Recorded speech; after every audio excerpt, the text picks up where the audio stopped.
حضرت سلمہ، ان کا ایک واقعہ میں ذرا بتا کر پھر اپنی بات کی طرف آؤں۔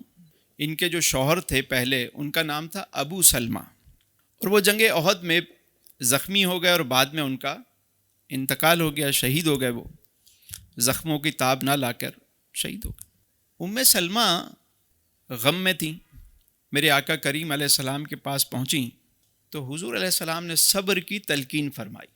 پھر فرمایا، سلمہ اس دعا کو پڑھ لیا کرو، اس دعا کی برکت سے تمہیں رب جو ہے وہ بہتر نعم البدل عطا فرمائے گا۔ کیا فرمایا میرے آقا کریم نے؟ سلمہ یہ دعا پڑھ لیا کرو، اس دعا کی برکت سے اللہ تمہیں بہتر نعم البدل عطا فرمائے گا۔ دعا کیا تھی؟ دعا ہے انا للہ و انا الیہ راجعون، اللہم اجرنی فی مصیبتی واخلف لی خیرا منہا۔ دعا یہ، اتنا حصہ تو یہ آیت مبارکہ کو سب جانتے ہی ہیں، انا للہ و انا الیہ راجعون۔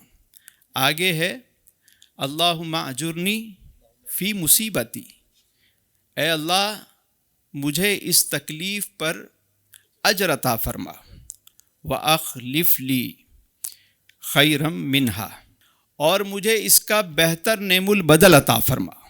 تو کسی تکلیف میں اگر کوئی اس دعا کو، کسی کا کوئی لاس ہو جائے، نقصان ہو جائے، سم ٹائم ہو جاتا ہے، مال میں ہو گیا، کسی اور چیز میں ہو گیا، کبھی کوئی چیز کھو گئی، تو اس دعا کو پڑھنا شروع کر دیں، پڑھتے رہیں اللہ تعالیٰ بہتر بدل عطا فرمائے گا، یہ یقین رکھیں۔ تو سلمہ کہتی ہیں کہ میں حیران ہو گئی کہ میرے شوہر تو بہت نیک تھے، متقی بھی تھے، پرہیزگار بھی تھے، بہادر بھی تھے، شجاع بھی تھے، اور ساری زندگی انہوں نے اپنے بال بچوں کی بڑی خدمت بھی کی، اللہ کی راہ میں جہاد بھی کیا اور شہید بھی ہو گئے۔